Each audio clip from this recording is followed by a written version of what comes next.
Kidney and bladder. Pyelonephritis, an infection in one or both upper urinary tracts, ureter, renal, pelvis, kidney, interstitium. Common causes: kidney stones, obstruction and stasis of urine contributing to bacterial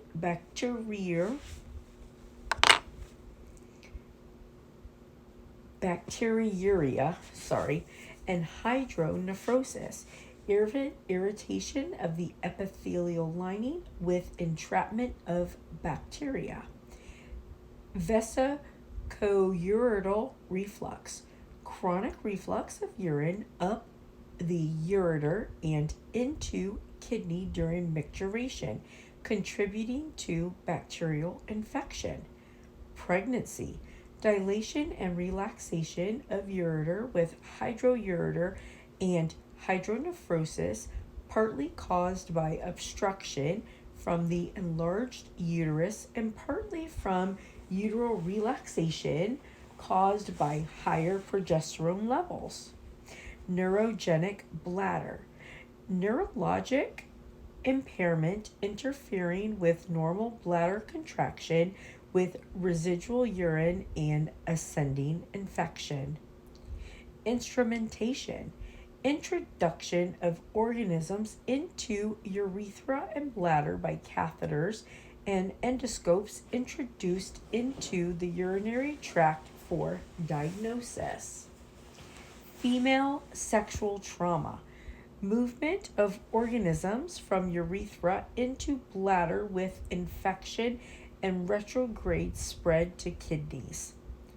Most common causes from urinary obstruction and reflux from the bladder: vesicoureteral reflux. One or both kidneys can be involved. Most cases are women. Microorganisms: E. coli, Proteus pseudomonas, last two associated with ureteral surgeries or instruments. These microorganisms are split urea. These microorganisms split urea into ammonia, causing alkaline urine, resulting in kidney stone formation. Dissemination also occurs via the bloodstream.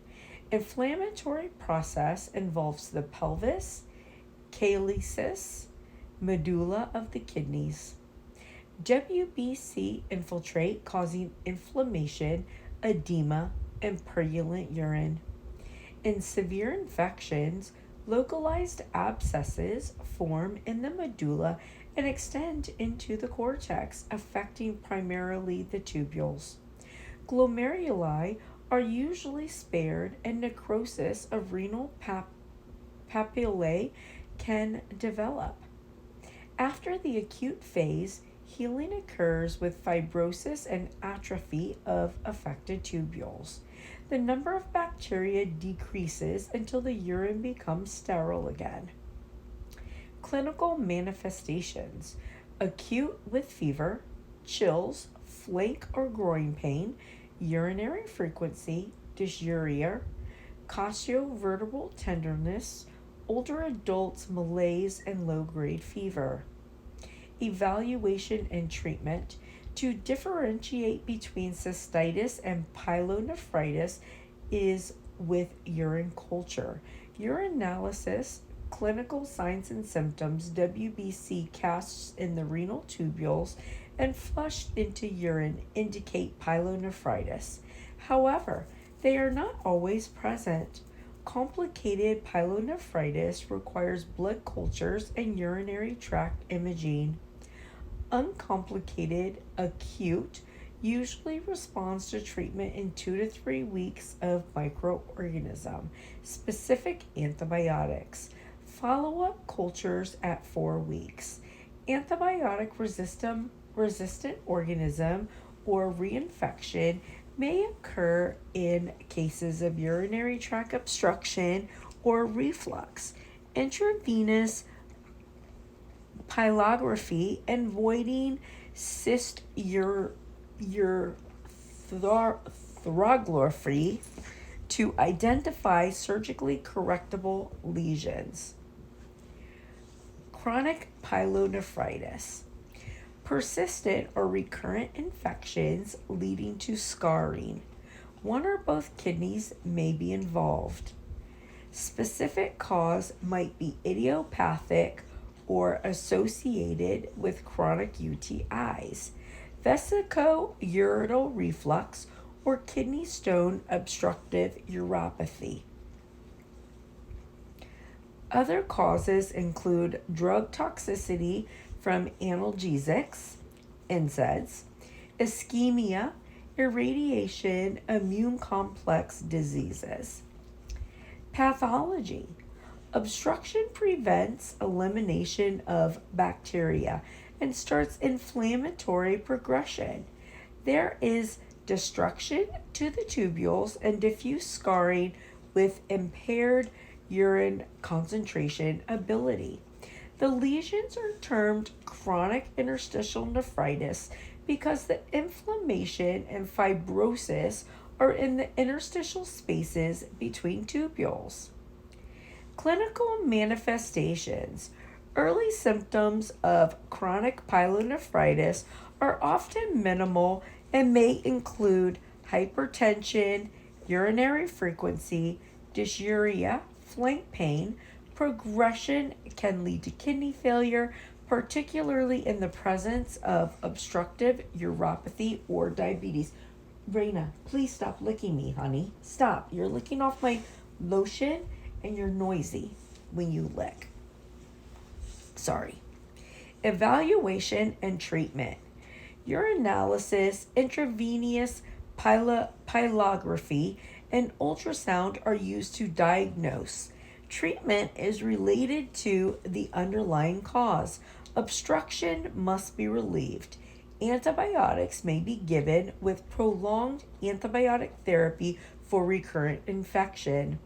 Cystitis, inflammation of the bladder, and is the most common site of UTI.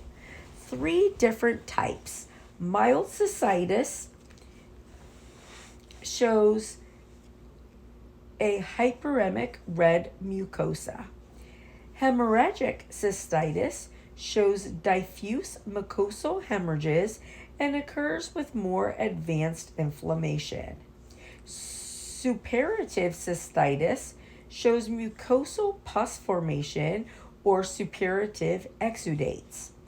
Ulcerative cystitis results from prolonged infection with ulcers that may lead to sloughing of the mucosa.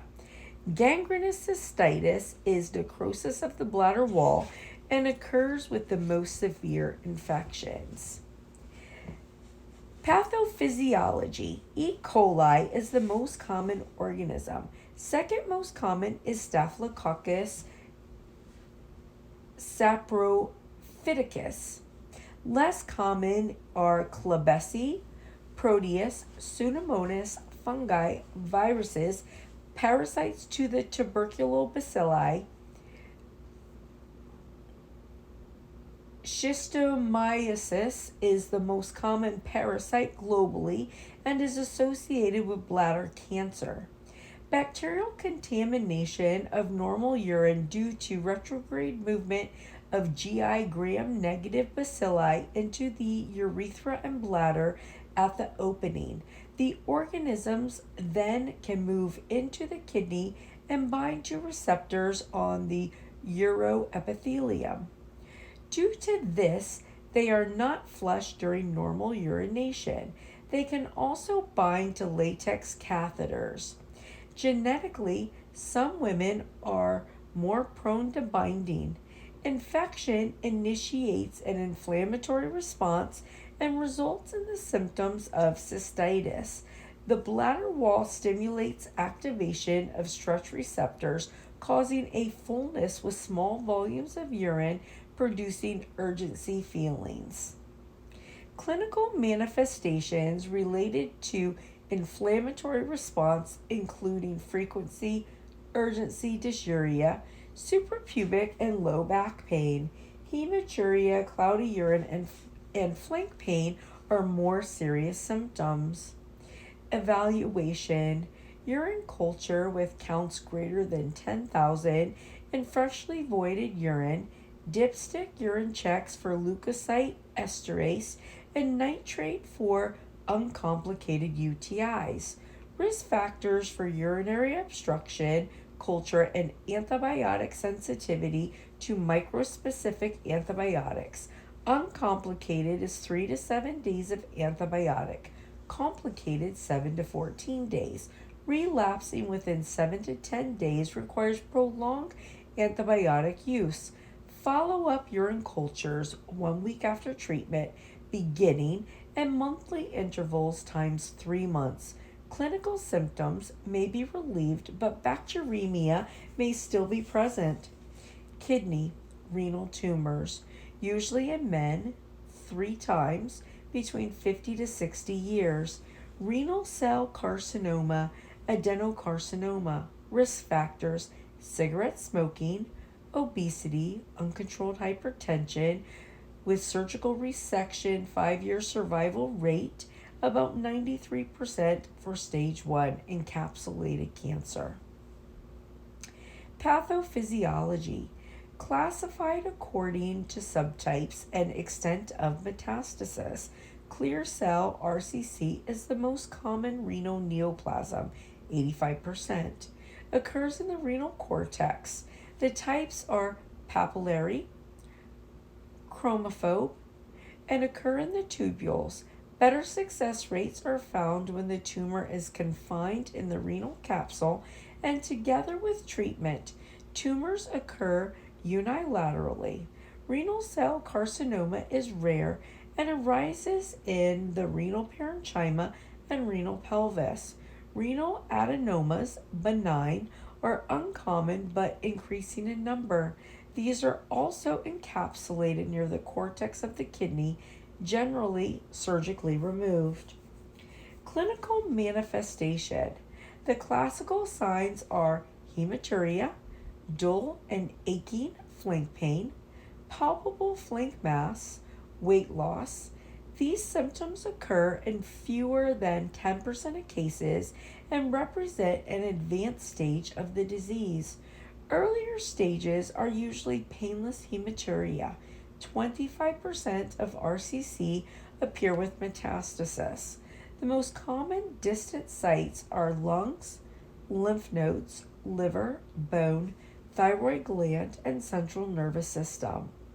Evaluation and treatment: diagnosed based on clinical symptoms and imaging.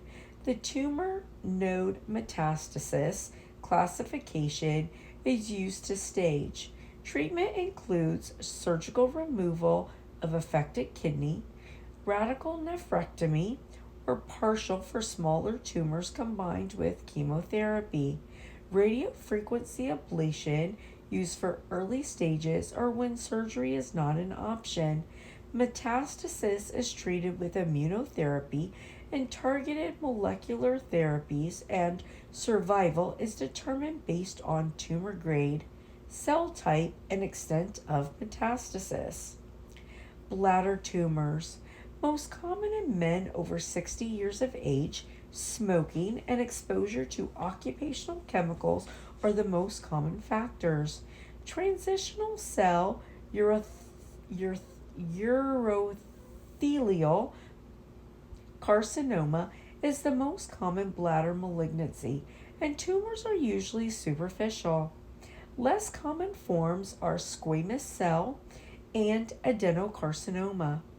Pathophysiology: greater amongst smokers and exposed to metabolites of aniline dyes, high levels of arsenic in drinking water, or heavy consumption of phenacetin, or have uroepithelial schistosomiasis infection or genetic predisposition. Metastasis usually in bones, liver, lymph nodes, or lungs, and uses TNC for classification.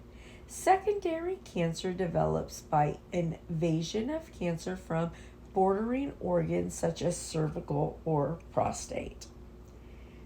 Clinical manifestations: gross, painless hematuria that tend to reoccur with bothersome LUTs, including daytime voiding, frequency, nocturia, urgency, urge incontinence, flank pain if causing obstruction. Evaluation and treatment: urine cytological study for screening, cytoscopy with tissue resection and biopsy in first stages to confirm cancer, biological markers for diagnosis and treatment prognosis, transurethral resection or laser ablation combined with chemotherapy or immunotherapy, radical cystectomy, removal of prostate and seminal vesicles from men and uterus and part of the vagina, with urinary diversion and chemotherapy for invasive tumors. Acute glomerulonephritis, inflammation of the glomerulus caused by primary glomerulus injury and is isolated to the kidneys. Secondary glomerular injury is the result of systemic disease such as diabetes, hypertension, bacterial toxins, systemic lupus erythematosus, CHF, and HIV related kidney disease. Pathophysiology: immune mechanisms are a major component of both primary and secondary. Injury damages the glomerular capillary filtration membrane. Most common type of injury is related to the presence of antigen-antibody complexes within the glomerulus. This is caused by activation of the inflammatory response, and injury begins after the complexes have deposited or formed in the glomerulus. Complement is deposited with the antibodies and cause cell injury as chemotactic stimulus for attraction of leukocytes. The leukocytes and platelets further inflammation by releasing cytokines that injure the glomerular filtration membrane permeability and reduces the surface area. There can also be swelling and proliferation of mesangial cells and expansion of extracellular matrix of the Bowman space, causing a crescent shape that can be seen under a microscope from a biopsy.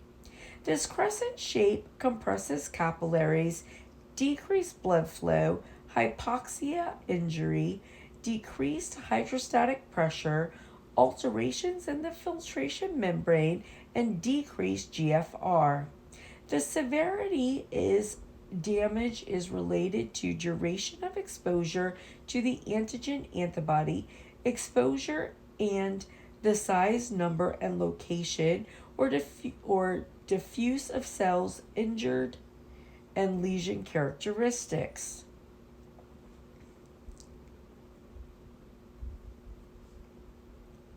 Clinical manifestations may be sudden or gradual with significant loss of nephron function before symptoms begin. Acute can be silent, mild, moderate, or severe depending on the symptoms. Severe or progressive with oliguria, urine less than 30 mL an hour, hypertension, and renal failure. Focal lesions produce less severe clinical symptoms. Salt and water reabsorbed, contributing to fluid volume expansion, edema, and hypertension. Two major symptoms distinct with more severe processes include hematuria with RBC, CAS, and proteinuria exceeding 3 to 5 grams a day with albumin, microalbumin, as the major protein.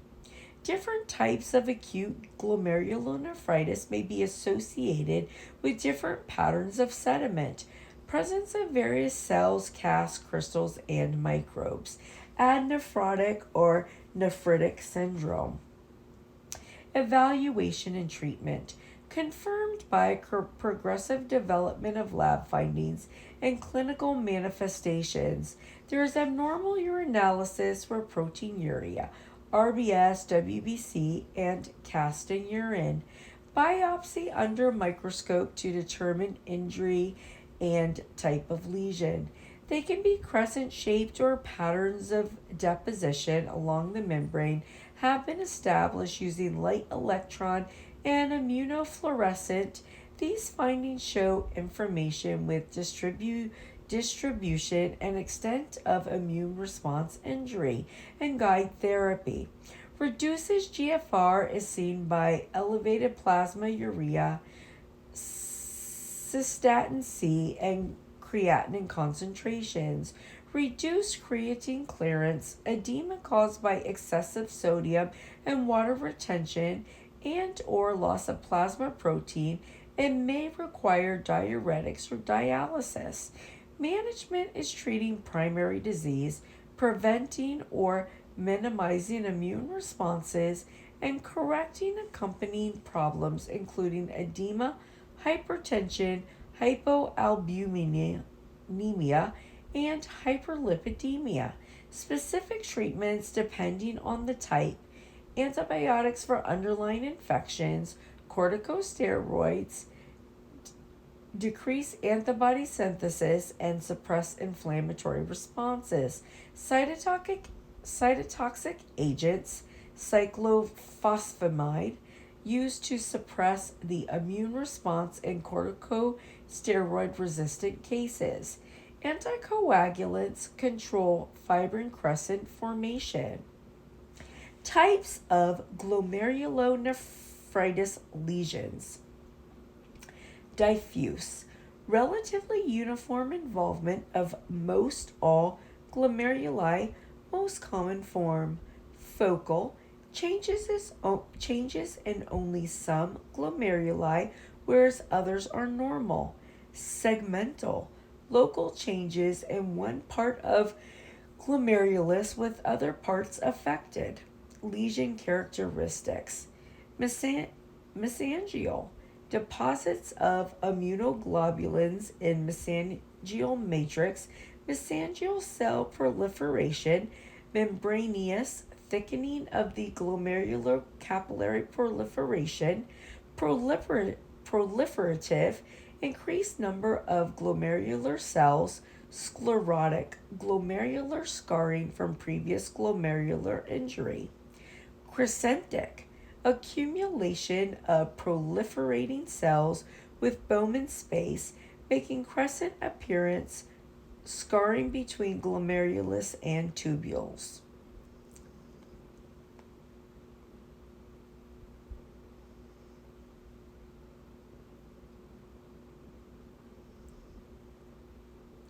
Complications include diabetic neuropathy, develops from metabolic and vascular complications related to chronic hyperglycemia, by progressive thickening and fibrosis of the glomerulus basement membrane and expansion if the mesangial matrix with albuminaria, injury, and loss of podocytes and tubular epithelial cells, progressing toward chronic renal failure. This is the most common cause of chronic kidney disease. Lupus nephritis, caused by glomerular deposition of immune complexes and alteration in B cell and T cell lymphocytes. Complement activation and a cascade of inflammatory events resulting in damage to the glomerular membrane with mesangial expansion, which leads to decreased GFR and blood flow, resulting in renal failure. Chronic glomerulonephritis encompasses several glomerular diseases with a progressive course leading to chronic kidney disease. May be no diagnosis of kidney disease prior. Hypercholesterolemia and proteinuria are associated with progressive glomerular and tubular injury. Mechanism is related to this observed in glomerulosclerosis and interstitial injuries such as inflammatory processes and glomerular hyperfiltration. Primary cause may be different to establish due to pathologic changes. Diabetes and lupus are secondary causes and chronic injury. Renal insufficiency usually begins to develop after 10 to 20 years of disease, followed by nephrotic syndrome and accelerated progression to end stage renal failure. Symptoms depend on underlying disease and areas of kidney damaged. Diagnosis by kidney biopsy and management by treating underlying disease with use of steroids and immunosuppressive agents can prolong remission and preserve renal function. Dialysis and renal transplant may be needed. Nephrotic syndrome, consequences of glomerular injury, is the excretion of 3.5 grams or more of protein in the urine per day. Occurs when glomerular filtration of plasma proteins, particularly albumin, exceeds tubular reabsorption. Is the most common in children than adults. Primary causes include significant proteinuria, increased glomerular permeability, decreased proximal tubule reabsorption. Hypoalbuminemia, increased urinary losses of protein. Edema, hypoalbuminemia, decreased plasma oncotic pressure, sodium and water retention, increased aldosterone and antidiuretic hormone ADH secretion, unresponsiveness to atrial natriuretic peptides. Hyperlipidemia, decreased serum albumin levels, increased hepatic synthesis of very low density lipoproteins, increased levels of cholesterol, phospholipids, triglycerides, lipiduria, sloughing of tubular cells containing fat, oval fat bodies, free fat from hyperlipidemia. Secondary forms include systemic disease, including diabetes, amyloidosis, systemic lupus erythematosus, Henoch-Schönlein purpura, also associated with NSAIDs, infections, malignancies, and vascular disorders.